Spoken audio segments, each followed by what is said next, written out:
Greetings. On June 29th, 2022, I passed the PMP exam.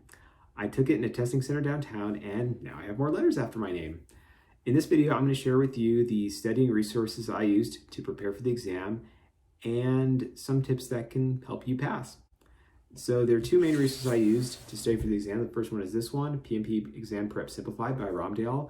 This book gives an overview of the project management process, all the inputs, outputs, documents, tools, techniques, roles, etc.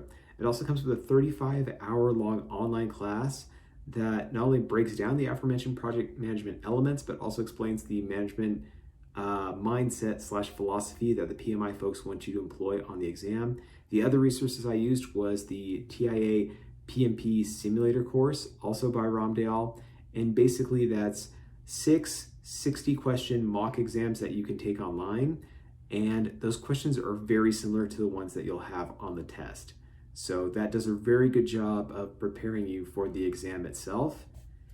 And I will put links to these resources in the description of the video.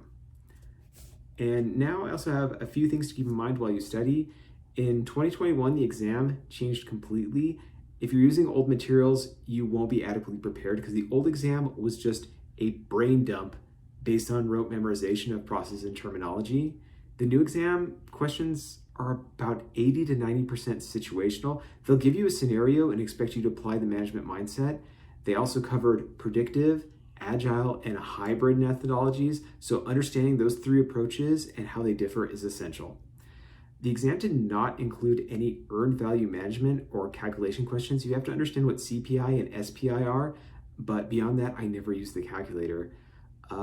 Pay close attention to the situational clues and what they're asking for. For example, some questions will ask, what should the project manager do first?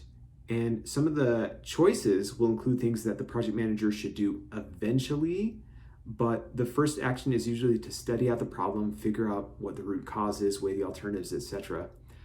They'll also ask things like, what should the PM do to solve insert specific problem? And some of the answers will be correct courses of action, but you have to select the response that addresses the problem that they're referencing. You also want to watch out for keywords. For example, if you see might or maybe, it's a strong clue that the answer has something to do with risk management.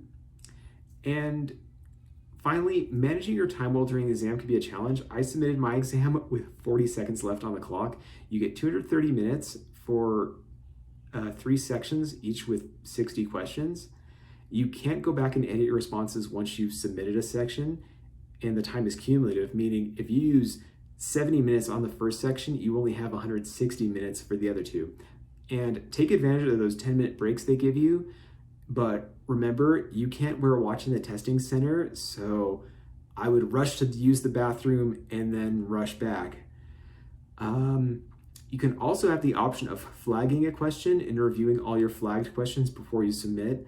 I would highly recommend doing that because sometimes when I read a question a little more closely on the second time around, I had a better idea of what answer they were looking for. So yeah. Anyways, those are the two study aids that I used. And if you have any more questions about the exam, just ask me in the comments section or send me an email. That's all for now. Bye.